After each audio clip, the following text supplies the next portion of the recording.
Welcome to another episode of Exit Philosophy. He's Mal Ramanan. I'm Rich Griffin, and we're here to talk all things Vlad. But before we get to that topic, which is the topic du jour and de semaine and d'année, um, All those. yeah, Yeah. well, we're here in the GTA and the Golden Horseshoe, and the weather sucks. Oh, But man. I've never seen it like this. It's the February, I think record snowfalls, but it saved me getting a membership in a health club. I just go out and shovel, and I'm in tip-top shape for a man my age.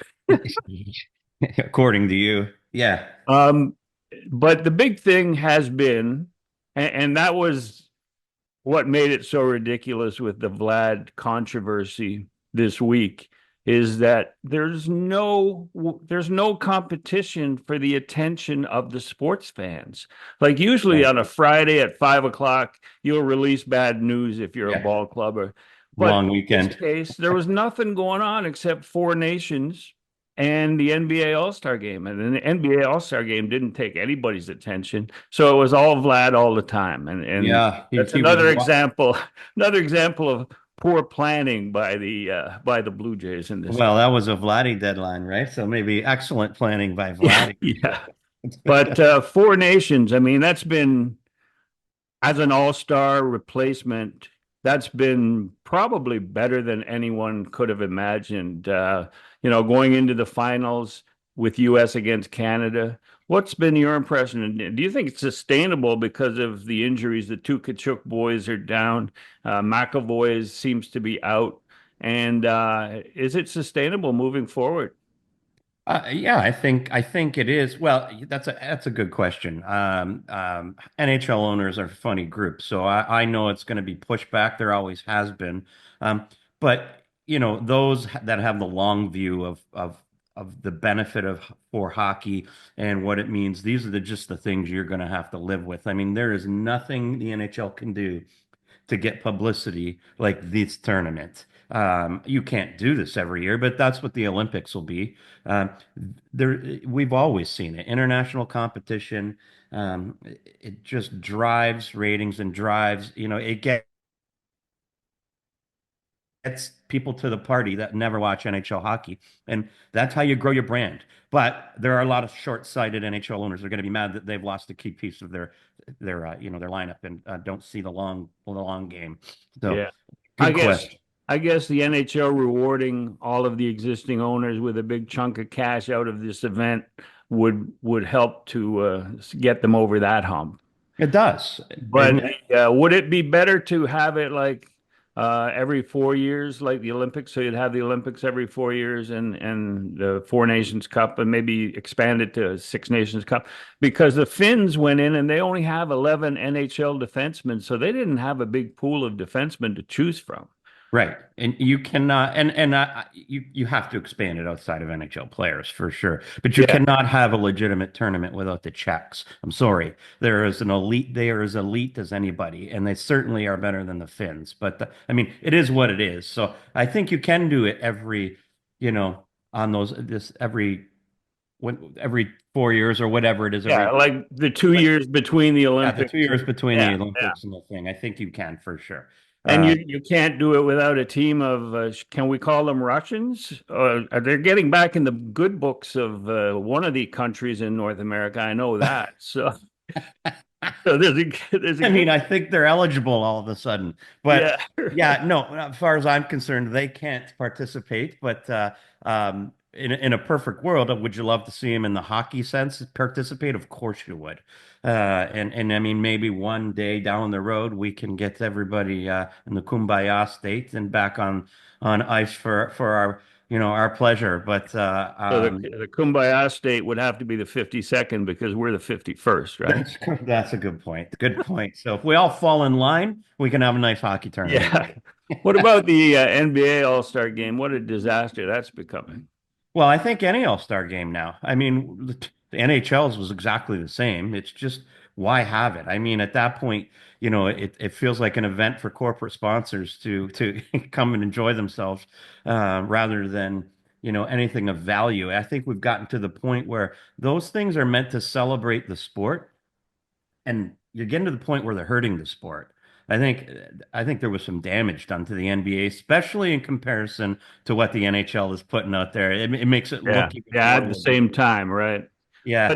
the MLB All-Star Game still has a certain place in the game. I mean, it's a one-on-one competition between the best pitchers and the best hitters, and the only difference between this and the 20th century All-Star games is that those guys played longer. Your star players went 7 innings, 8 innings, whatever, because there was a differentiation. It was a pride thing between the American League and the National League, and now it's all one MLB, and you can see your players, every player in baseball, every The night. benefit of baseball is you can't the integrity of the game will always be there because, like you said, it's a one-on-one. It's not a physical battle. Yeah, the game means nothing to anyone. I mean, you're throwing 100 guys in for 1 inning each, but I mean, it'll never devolve into the NHL and the NBA where it's a no-hit, non-physical event. That's a bit of a farce. You just can't get there with baseball. So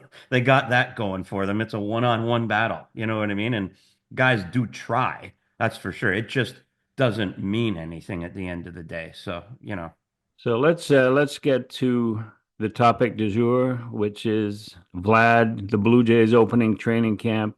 Pitchers and catchers showed up, and everyone was still talking about the Vlad deadline that he had set, where he said he was not going to negotiate following the first day of full squad.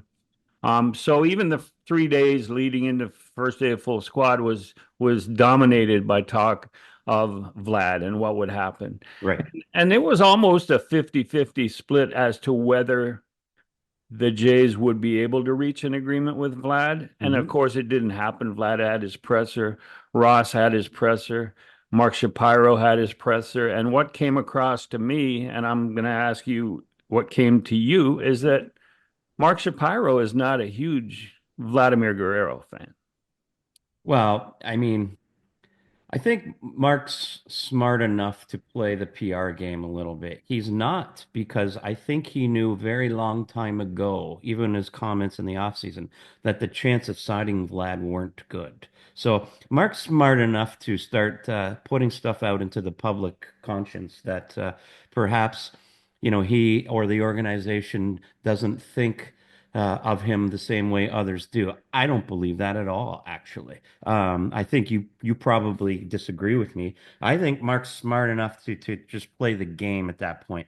Nobody of sound mind would suggest it's okay not to have Vladdy on this team. There's just the cost of doing business these days, and the cost just has risen very, very dramatically that the Blue Jays participated in by offering Soto and Ohtani. Well, They were willing, so the cost for everybody else is rising, and Vladdy's next up. yeah, to me, that's the catch 27 of this entire situation is that they made the offer to Ohtani that made the Dodgers bump their figure.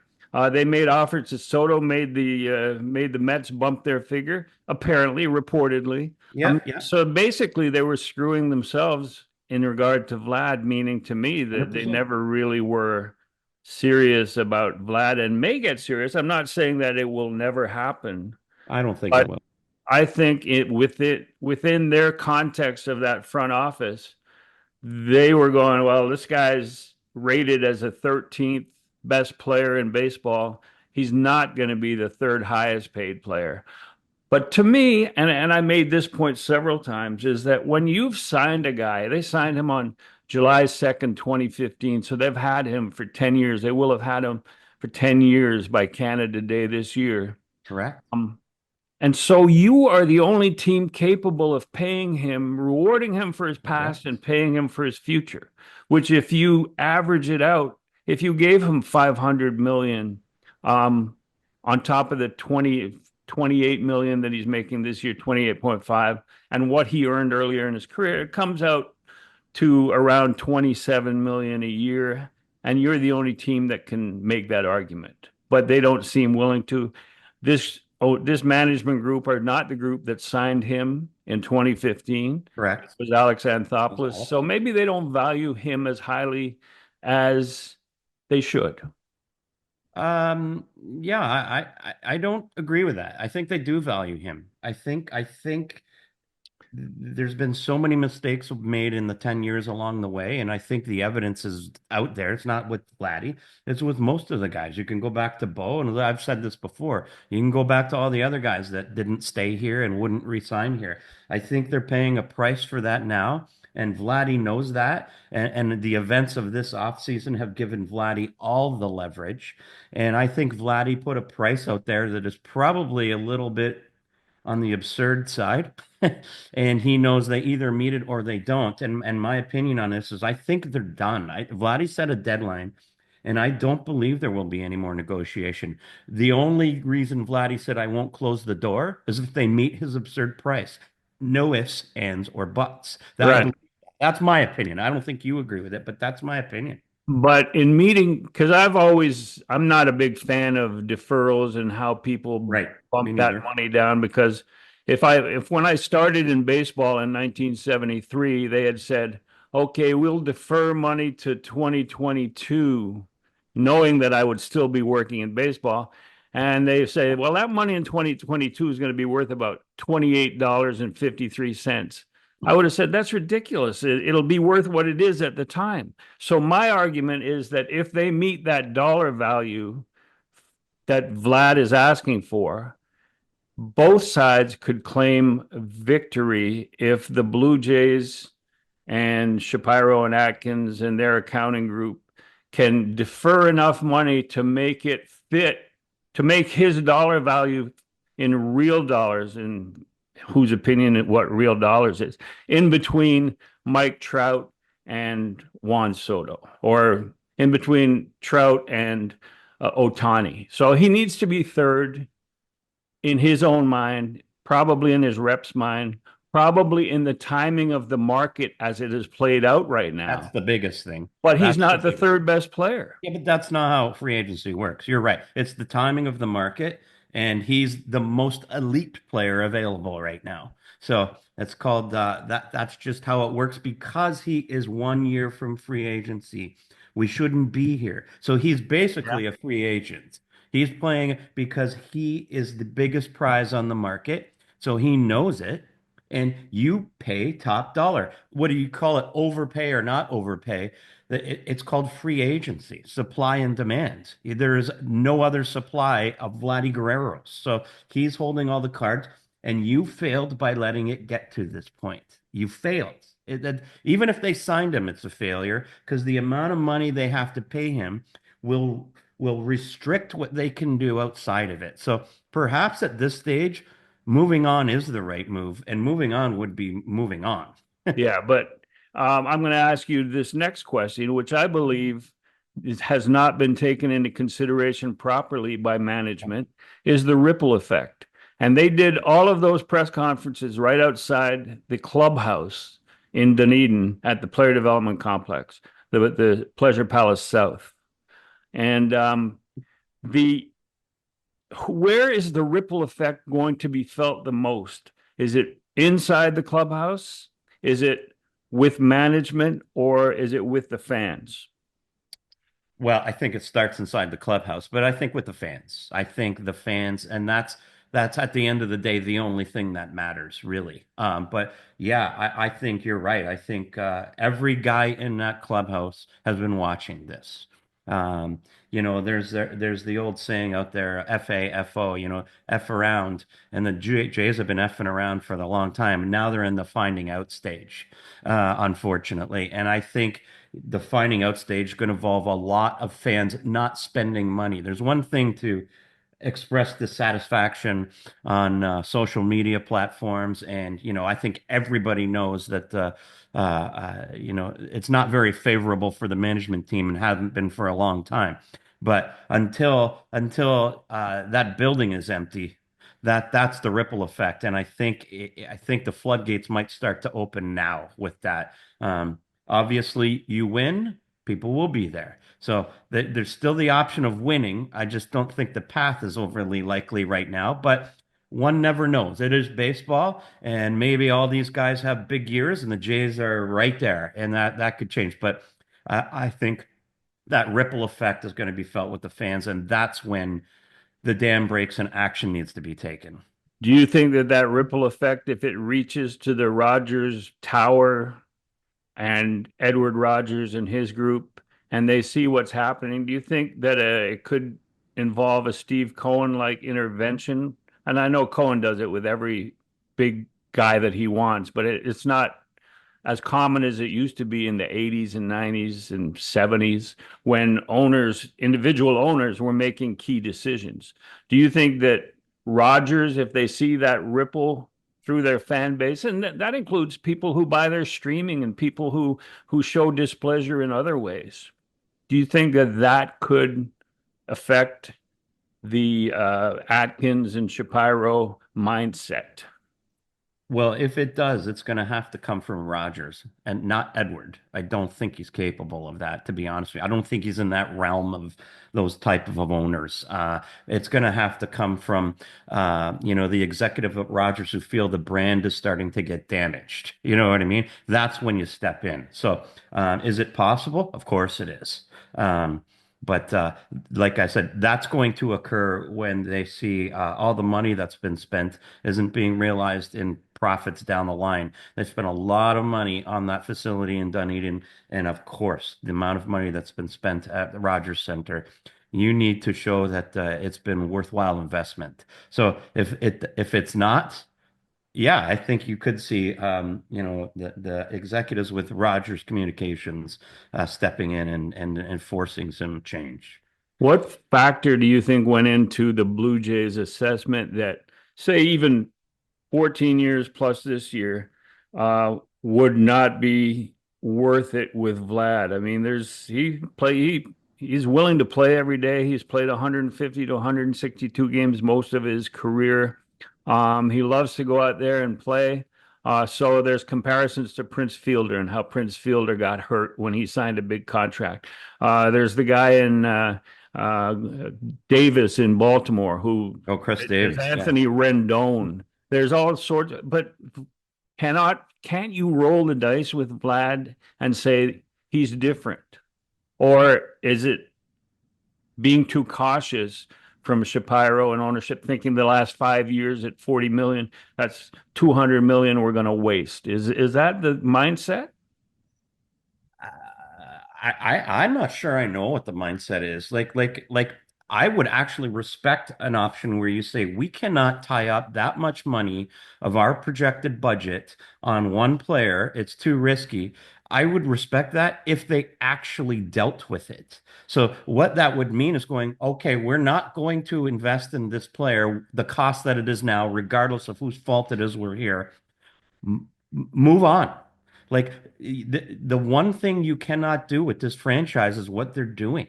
You cannot let these guys, you cannot let the asset die on the vine. A playoff spot or a contention run is not worth it long term. There is no path that I see for health of this organization when Bo and Vladdy walk out the door for nothing.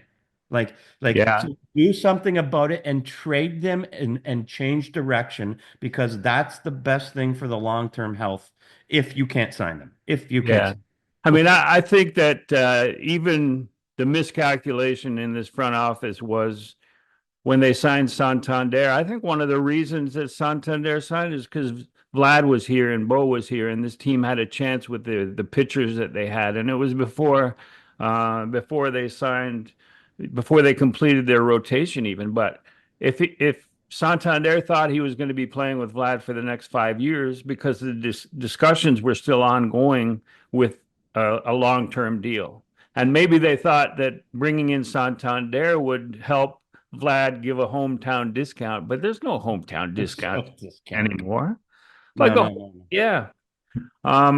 And the thing about moving on, the Blue Jays moving on, and the joke of saying, well, we're going to move on and go with our young guys, Davis Schneider, Will Wagner. They're all older than Vlad.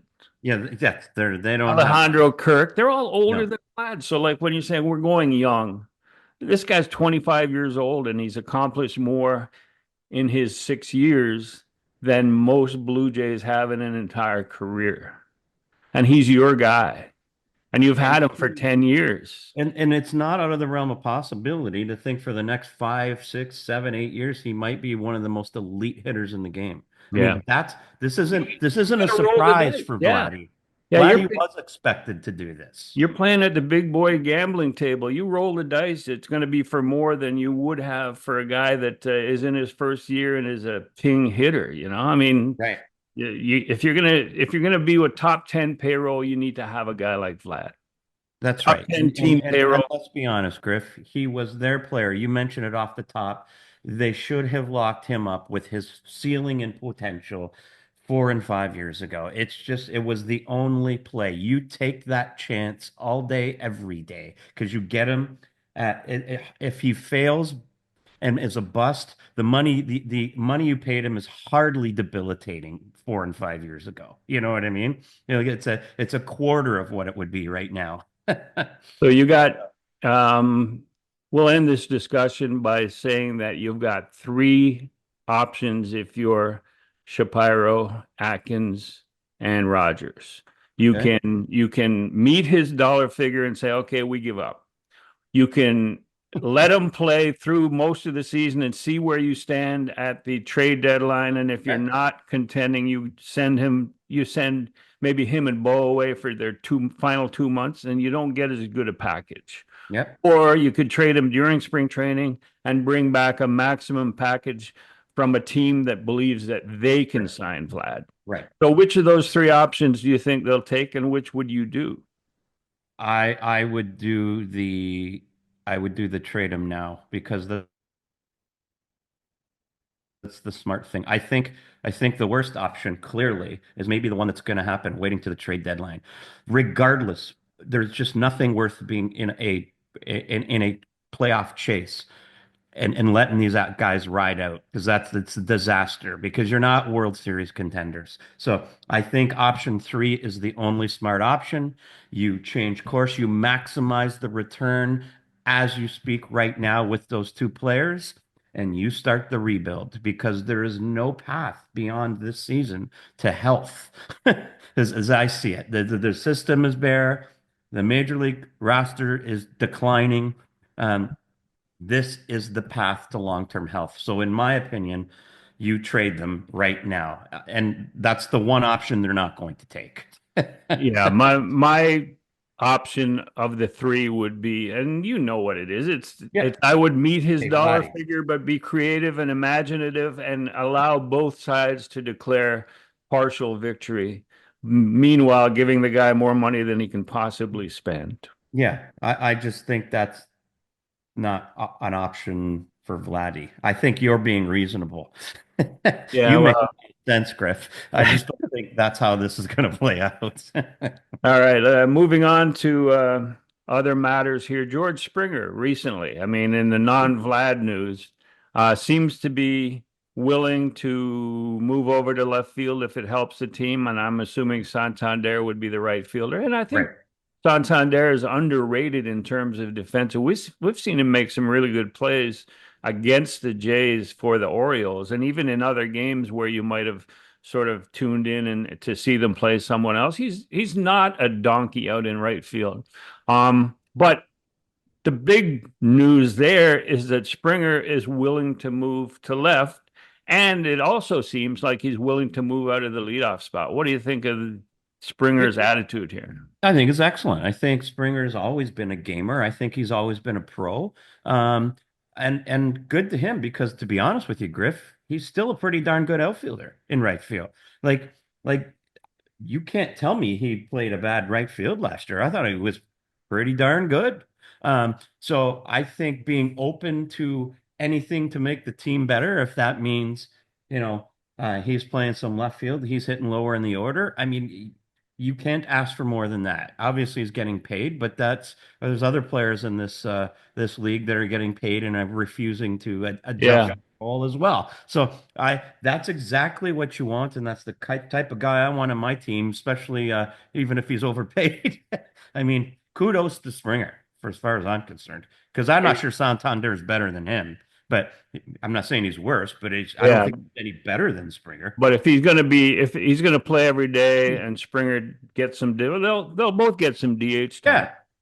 Yeah, Some of the other outfielders they have on the 40-man roster that could end up on the 26-man roster are probably more comfortable in right field than left field. And sure. so if Springer's out there every day in left and moving down in the order, that's probably, I mean, he's being paid the same money and we all remember how tough it was for John Schneider to say, even to move him down for 3 weeks to the five hole in the order and then back into the leadoff. But it was a tough decision because when he came over, he had been promised that he would bat leadoff. He was a Well, leadoff Dave, hitter, and yeah, we're all very proud. It's a funny thing. I mean, it's a tough thing to face your declining skills. You know what I mean? Even when you're still very good at what you do. So, I mean, that's what I say. It's not easy to do that. yeah. I respect his approach to it. Of course, as I was saying that, I thought about Rafael Devers and Alex Cora's response. Heim Bloom's not here anymore. He's the one who told him he could play third base the That's rest a of his bad career. that's a bad look Wow. for him. I mean, all our promises go away when the Yeah. guy left. I mean, yeah. And like you and I agree on a lot of the lineup and alignment of the team. Defensively, at third base is pretty much the only option that's left as the team stands right now. Yeah. And we've talked about the fact that Will Wagner, who's played over 250 games professionally at third base, and Ernie Clement, who played a lot there last year, could platoon right left. Is that your optimal solution, or could Addison Barger or Orelvis, one left, one right, could they take a full-time shot at third base? I think that's what they would like. I mean, I think that's probably an ideal situation as where obviously you start the season with that platoon. And I'll say this, I love Ernie Clement. I want him on my baseball team. He does everything reasonably well. Utility guy. You know what he doesn't do all that well? Hit lefties. So a platoon, he hits righties better than lefties, I think. I mean, that makes a platoon kind of funky, you know what I mean? Yeah. So I get it. You probably start with a Wagner Clement rotation, let's just say, whatever that is. And then yeah, I think you see some potential with those other guys where probably Aurelvis is the guy. I said, who knows what he is at this Yeah. point. I mean, he did crack the top 20 in Major League Prospects top 100 list before last season when he got called up and then he got suspended for who knows what And drug and or and supplement he was using. So yeah, let's be honest. That's a major thing. I mean, he got busted for PEDs. Where is that in his development, and where is that in, how he played in the minors? I mean, we don't know yet. So he clearly will start in Buffalo, I'm gonna guess, and let's see. But yeah, I think they'll probably start with a Wagner Clements role, and I think Will Wagner's gonna get a real run at this thing. yeah, I think I he just is. I just know that first of all, Ernie Clement could be one of the best utility players in the game. Agreed. Was used in that role. Coming in late defensively, spot starting for guys that pull a hamstring or whatever. And he's But got a little juice in the bat too. You know what I but mean? yeah, I just remember when I was working with the Jays for those 4 years, and Elvis was an invited player to spring training Yeah. games. You can tell. I mean, you and I have both been around in clubhouse. You can tell when a kid is a major leaguer, when he's Right. going to be a major leaguer, the way he carries himself. And Yeah. I always thought that Elvis, among a group of star players, carried himself like a major leaguer. And so, of all the guys that are at Major League Camp, I think within a year and a half, he will be a significant player on that team. It may be sooner rather than later if Vlad gets shipped out. They need him to be. They Yeah. frankly need him to be. You know what I mean? So he's going to get his run at some point here. Yeah. So for sure, for sure. But I think you're going to see Will Wagner, and a lot of Will Wagner, and he may be the guy at the top of the order, Will Wagner, at some point Oh here. yeah, let's who would your top five in the order if Springer was willing to move Well, given that Bo and Vlad are still going to be around, how would you line up your batting order? I'm Top going to be honest with you. Coming out of the shoot, out of the season, I have Springer at the top of the order. I really do. The idea now that he will accept a different role makes it very comfortable for me. The only reason I say that is because I don't want to force Will Wagner into that role. Uh, Coming out of opening day. He'll have a lot of pressure on him already. Will Wagner's the guy I want in that role. I just want to slowly move him into it, give him some comfort hitting seventh or whatever it is. You know what I mean? Sixth, to let him just get his feet under him. And Springer certainly has the experience, and perhaps there's a little rebound there. The decline doesn't have to be linear here. You never know. He could have a good year. But if you let Springer just take the heat off Wagner, I'd let Wagner get comfortable for a month. And if he's hitting, I'd move him up. I'd move him into that leadoff role. would you have Bo two or Bo four? I like Bowitt too. I think historically, he's done his most damage there. You get him up in that first inning, guaranteed. I don't. He's just not a four hitter for me. He's too good of a hitter. All areas of the field, line drives up the alley, line drives to right. He'd do some damage, power wise. I mean, we all forget how good Bo Bichette is because our last memories are last year. You know what Yeah. I mean? And then I'd have Vladdy three. But the problem for me, and you know I love the game of the offense where you're moving runners, where you're seeing Yep. bags and whatever. But when Bo's batting second, he's slashing at the first pitch if he likes it. He's not Yes. taking pitches for anybody. No, Of no. course, Will Wagner or Springer anymore aren't real stolen base threats at the top of the order, so it might work. Yeah.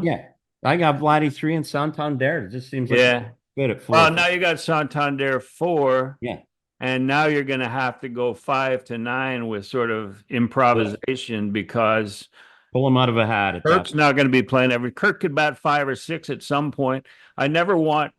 I thought about it, but Andres Jimenez, I don't want him. I love him as an offensive force because he steals bags, but I would rather have him batting sixth or seventh, where if he gets on base, you're not scared to have him steal a bag because he's not taking the bat out of someone's hands behind him in the order. I like that too. I like that too. So like if he was permanent fixture in the six hole, maybe, and then you'd go 5, 7. They'll probably throw Varsho in there in that mix too. And he could Yeah, hit yeah, with, I mean, he does have some power. You know what I mean? I mean, it's say what you will. So I mean, at that point, you're almost pulling him out of a hat, as I yeah. said. But I do like your thoughts on Jimenez for sure. The in building a perfect Blue Jays ball club for 2025, we have a long way to go. That's But one of the things that perfect ball club. nobody's but one of the things that nobody's talking about is the bullpen, and they've added some good pieces to the bullpen. We've agreed, you and I, that if the starting rotation of four guys plus Bowden Francis can carry the game through six into the seventh inning, that bullpen is good enough to finish the game off because they have pieces that can do it. But they got all right-handers in the rotation and all left-handers in the bullpen. I mean, all All right-handers right-handers. except for Brendan Little. They need another. That last open spot can't be a Zach Pop. Can't be. It has to be, in Yeah. my mind, a left-hander. Brendan Little's never been so valuable, man. Yeah, I know. I mean, That's he's in crazy. the right spot at the right time. So let me give you a list of the candidates that are on hand right now, Right. left-handed. And I'll give you a little details on them. The left-handers in camp out of the bullpen are Josh Walker, Easton Lucas, Richard Lovelady, Amir Garrett, your man, and Mason Fluharty. One of those guys has to step up at spring training. Walker, he averages 94, throws a Well, fastball, two-seamer, and a curve. don't they all? Lucas averages 94, throws a cutter slider. Lovelady averages 93, slider, four seamer, two seamer. Amir Garrett, he's the wild card. He's got 6 years of major league experience. You know, he might be the guy that if you're in the fifth inning or sixth inning and you need three guys, you need somebody to come in and get three guys out. He might be that guy. In my mind, he averages 95 and he throws just slider, four seam. Right. But again, if you're facing mostly left-handers, that's a combination that works. Slider, four seam. Plus, he might hit a few guys. Yeah, he might start a couple of. Right. He's Cabrera. He's this year's version. The wild card would be Ryan Yarbrough if because he's still out there, and I think they've got to deal with him. Wild card or Joker? Yeah. Part of the deck is that. So like it's a motley crew of candidates for the second left-hander. But would you agree that a second left-hander is essential when the rest of your pitching staff is made up like that? With bullpen guys, but I'd like to think maybe they could add someone else. Now, I mean, who's out there is the question to go get. But Amir Garrett's the biggest name they've brought in, but where's he at these days? You know, I mean, other than Gate 14 podcast being very, very excited about his addition, they might be the only ones. So, I mean, who's out there? We need somebody to step up like Timothy Chalamet did playing Bob Dylan in A Complete Unknown. So you need a complete unknown left-hander to step in, you know? And they got 4 or 5 already in Canada. Oh yeah, they're complete unknowns. Complete. Who shall remain unknown, unfortunately. And the answer, my friend, is blowing in the wind. That's right. Let's see now. Robo-Ump. You're a big fan of Robo-Ump. Oh yeah. It's going to be clamoring for this forever. It's going to be all over spring training. It's only going to be in certain ballparks. And I don't believe, I mean, my memory, I don't believe that the Dunedin Stadium has a replay capability on their scoreboard. So, like, one of the big things about the Robo-Ump is that it's like tennis when a guy says out and it's disputed and they immediately show it on the big scoreboard. I don't think they'll use Dunedin Stadium is one of the practice grounds. Right.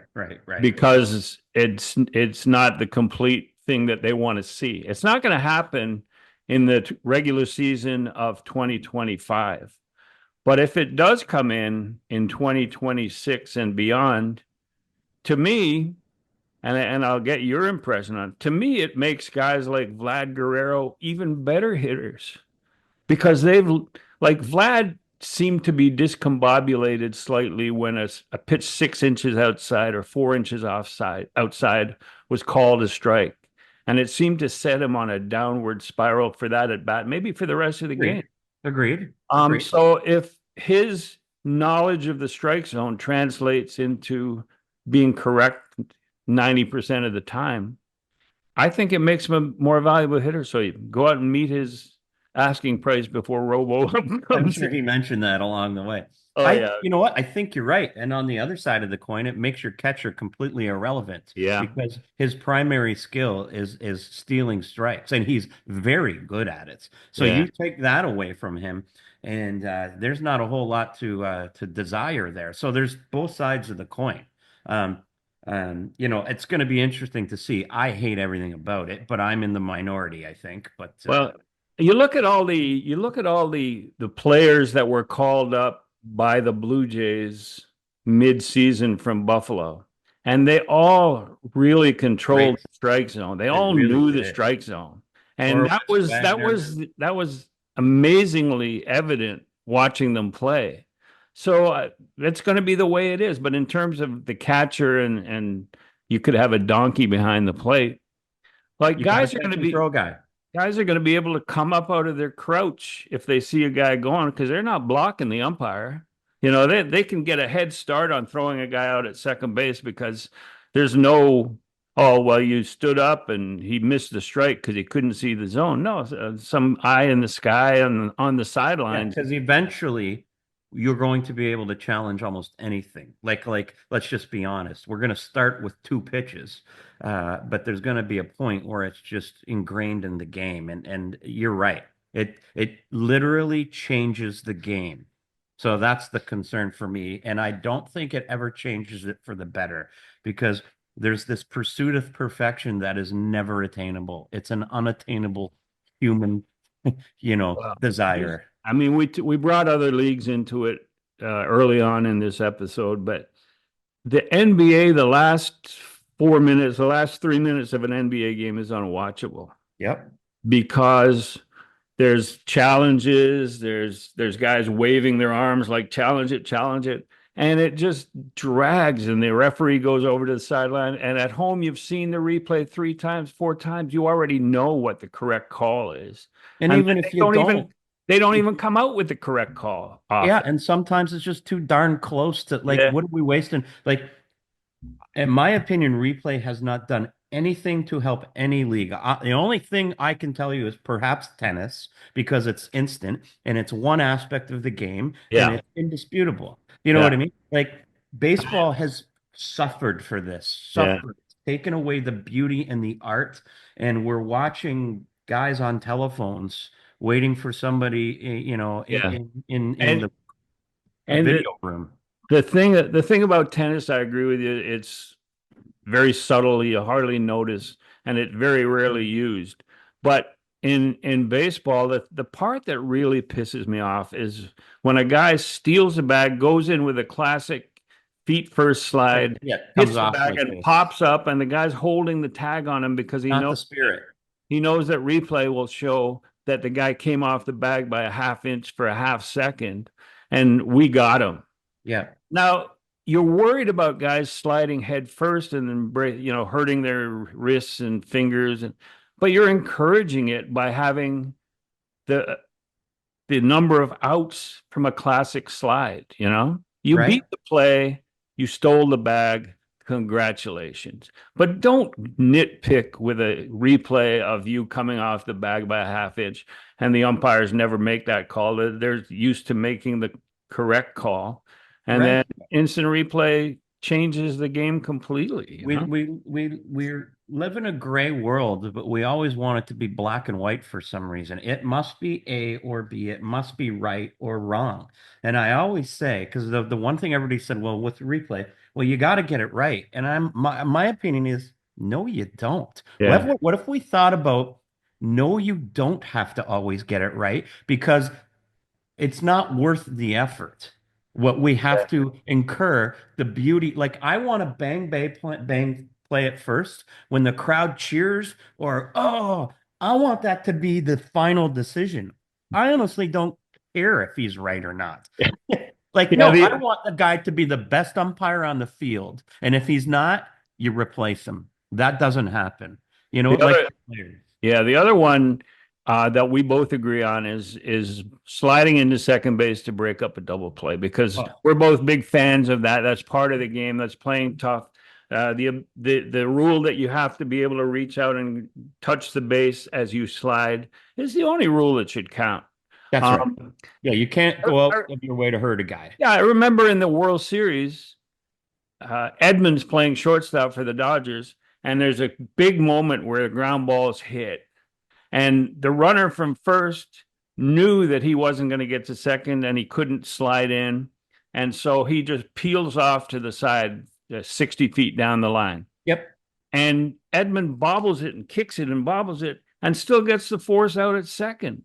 If you were encouraging a player to go in hard, try and break up the double play, I mean, part of the spring training joy is watching those guys take infield and not with a shift and not with, one guy up the middle almost 100%. behind the base, but was watching the infielders avoid a phantom slide by taking the throw, hopping in the air and throwing to first base. And you go, man, that's ballet right there. It really was. And now you got the square dancing out there. It's like it changes the game. Line dancing. That line dancing, Yeah. yeah. I line danced in Denver one time. It did not go well. Um, Jays have 4 starters, and that's one of the strengths, maybe the main strength of this Blue Jays team. 4 veteran starters, plus Bowden Francis, plus Yariel Rodriguez maybe is an occasional six starter. We've Yeah. talked about that before. But the top four starters are all making over 15 million. 15.5 by Max Scherzer is the least expensive of their top four in the rotation. And in all of Major League Baseball, there's only 46 starting pitchers making $15 million plus, and the Jays have four of them. That's 77 million, 77.5 million for your top four guys. That's a huge investment, and maybe why they focus so much on run prevention and providing defensive wizards out there like Yeah. Jimenez. Yeah. Yeah. Yeah. Do you think that that's a good strategy for a team like or any team to put that much money into the top four starters? I don't think it's a bad strategy. I think the problem is when you get to the point where all four starters are the age they are and are obviously on the wrong side of their careers. But there's still a path for them to be all of those guys to be very, very good this year. I mean, like I said about Springer, the decline is not linear. You could have a couple guys go out there. Gosman could return to being, an ace. Barrios could just continue along, and I mean, Bassett's smart. He knows how to pitch. So, there's no reason they're all going to perform worse than they did last year. It's just not how it works. So, I don't have a problem with the approach. It's just unfortunately the rest of the roster they haven't done well with. So it Yeah. really puts pressure on these guys to carry the load. It's all in their hands. And if there's injury or really bad performance, I don't, there's just no answer beyond it. Yeah, I mean, Adam Mako is a hotshot prospect left-hander, Yeah, he's on right now. Canadian of I think he's Czech descent, but he had a meniscus Yeah. problem and he's going to have surgery. You've got Jake Bloss. Do you believe in Alek Manoah once he gets healthy? Do you believe in Alek Manoah maybe being uh, an option for 2026 and maybe being able to throw in the last month of the 25 season, not at the major league Absolutely. level, but Absolutely. Oh, I even think it's possible there, but I mean, it's probably unlikely. Tommy John's now are about 15 months. They've understood and learned and yeah, pushed all those guys to 12 months. It failed every time. So, but do I believe in Manoa? 100%. There's really no reason. His stuff and his ability is off the charts. I mean, as long as he's got his head right throwing strikes. I mean, even last year when if you look back, he was pretty good in those limited number of yeah. starts. So I 100% believe in Alek Manoah. yeah. So you've got, when you talk about the age of the starting rotation, if you go to Bowden Francis, who's 29, and then you go to Manoah, then you go to Trey Yasavich, who is a draft Yep. pick and probably will start at Yep. full season A, And and what then about Ricky maybe Tiedemann? go I to mean, double A. Ricky Tiedemann, don't forget absolutely. about him. You know what I Yeah, mean? there are guys, and he was like also one of the top 10 major league prospects, uh, top 100, and he was Yeah, in top the top 100. 10. So like it's the way that guys bounce back from injury, they disappear for a year and then they come back, and people forget about him, but he's an option moving forward. So they lose Chris Bassett after this season.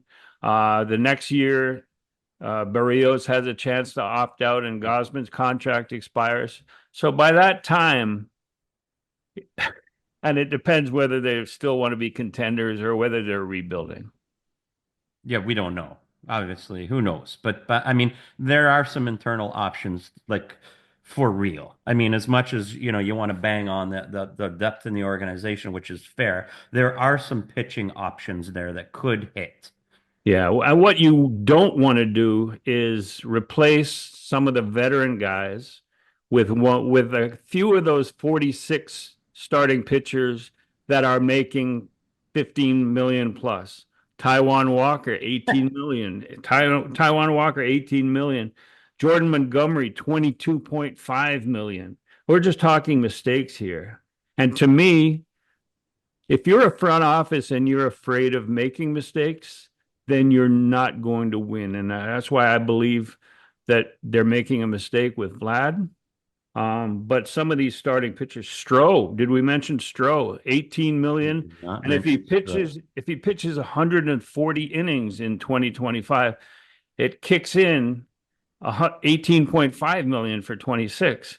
So like a guy making 18 million and you rooting against him reaching 140 innings because you don't want to pay him again for the next year. Do you That, think perhaps that's influencing his attitude on wanting to be a starter? yeah, I'm not a reliever. 140 innings he needs? I'm not a reliever. I'm a Maybe next year when I don't have that part of my time. one thing I can guarantee is that Stroh is still not an ace, which we got into a clubhouse tussle in 2017. Yeah. Yeah, so 7 years later, I'll be very curious to see how that plays out. I mean, I think the Yankees, um, obviously he's probably the number six guy right now, right? Stroh. yeah. So they're going to hang on to him through spring and see if he finds his way into the rotation through injury. And if they don't, And I bet you they trade him before the yeah, season. I mean, if it's not their rotation through injury, we all know that in Arizona and Florida, there are legitimate long-term Yeah, injuries for starting pitchers, and they could then reach out. But you got to keep promoting Stroh like Brian Cashman is doing with the Yankees and say, yeah, he's a starter. He's right. He's 100% right because you yeah. don't want to downplay his value on the trade market, 100%. And Yeah. and I'd take a shot at Stroh if I'm another team that's in need of a starter for a year. I would.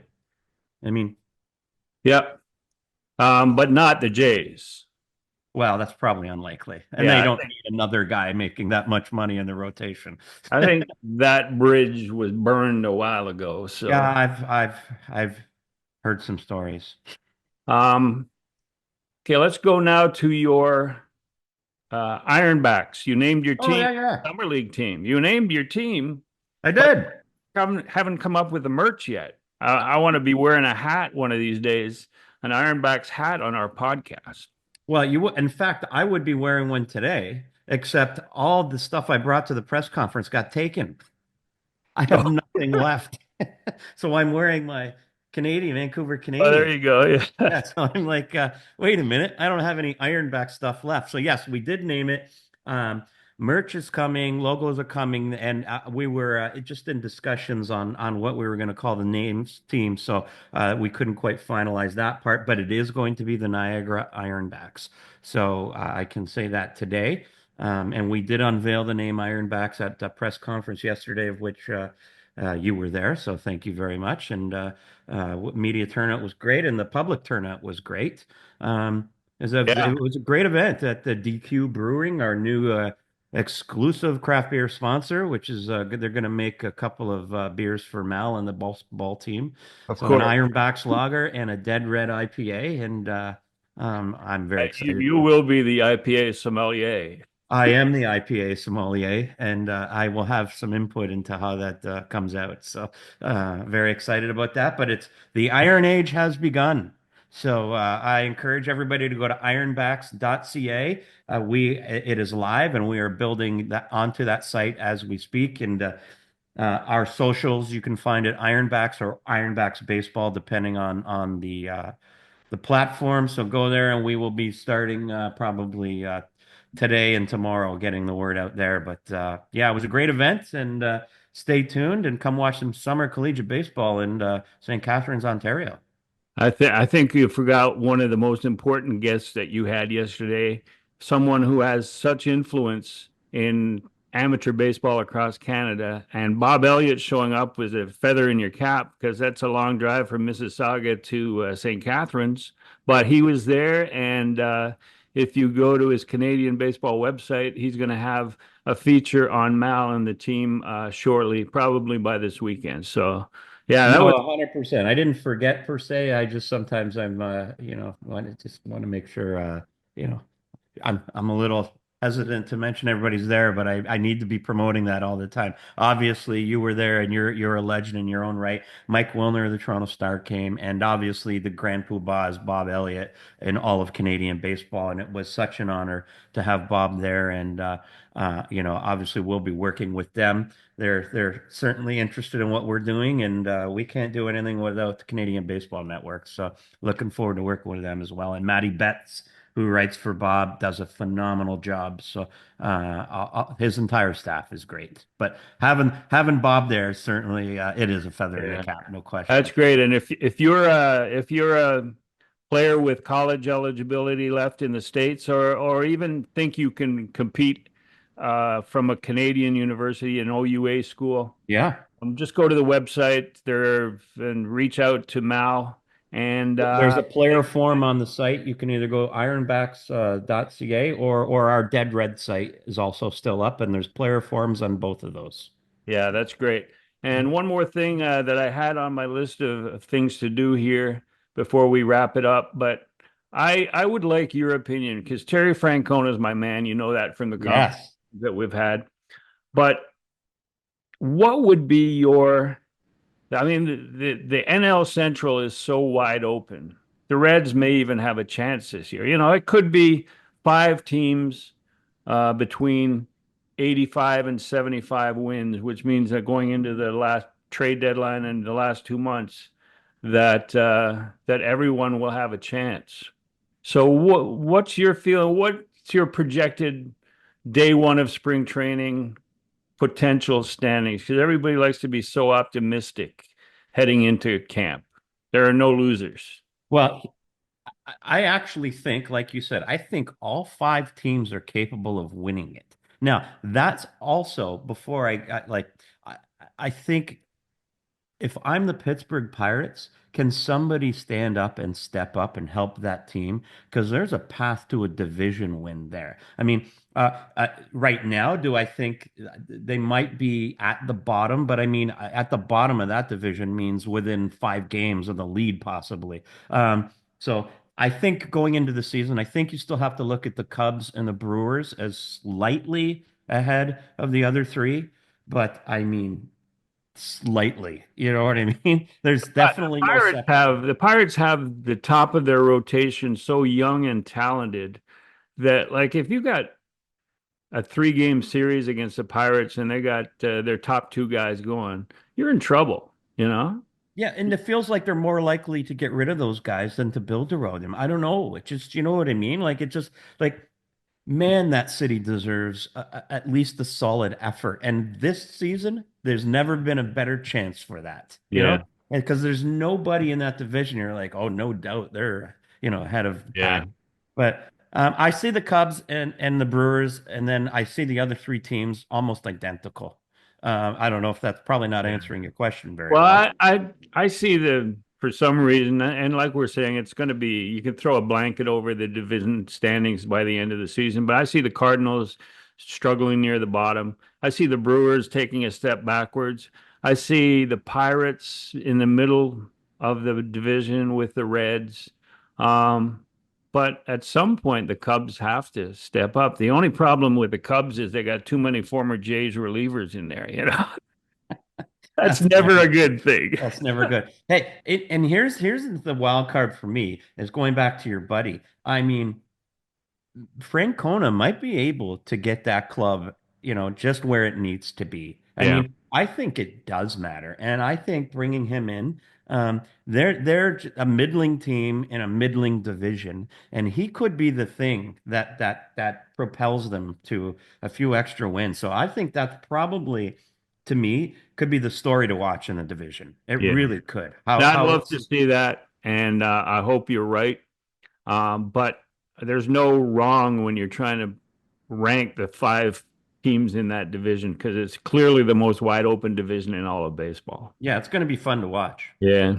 Anyway, that wraps up another edition, and this somehow revolved around Vlad. I can't understand it. Who could figure I'm that? sure it won't be the last conversation about Vlad either. So Yeah. yeah. Anyway, I appreciate it, Mal, and Hey, don't the games start this weekend? yeah, the 22nd. I think that is Yeah. Saturday. Yeah. So Yeah, so I'm sure I haven't seen Sportsnet's TV schedule, but hopefully there's a lot of games on TV this spring. But I think, um, yeah. for everything Griff, go to griffstopitch.com. For everything exit philosophy, go to YouTube, Apple, Spotify, or griffstopitch.com. And you can catch up on heading into our third year of exit philosophy, and it's always a blast, and I appreciate it, Mal. Thanks for co-hosting again, No. and we'll talk to you next week. Yeah. See you then.